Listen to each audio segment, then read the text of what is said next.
ọjà ìkànnì Gbádùn Ẹ̀mí FM TV máa ń dé. Orúkọ mi ò yí padà o, èmi náà ni Délé Akínyọ̀dé Adébísí.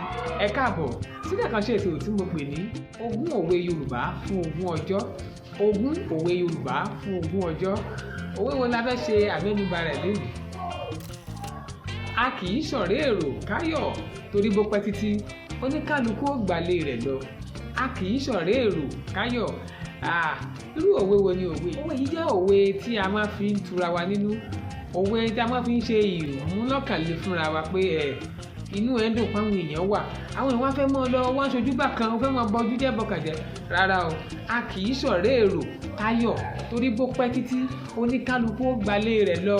Torí pé kí ni bá a bá wá láti gúúsù, ìwọ̀ oòrùn, ìlà oòrùn, àríwá, àwa parapọ̀ fún ìnáwó kan àbí àṣeyẹ kan àbí fún nǹkan kankan. Bó pẹ́ títí oníkálukú ó gbalé rẹ̀ lọ.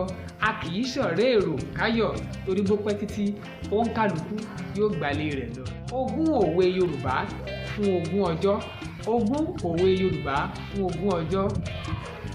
Ọjọ́ 11. Ẹ ṣé.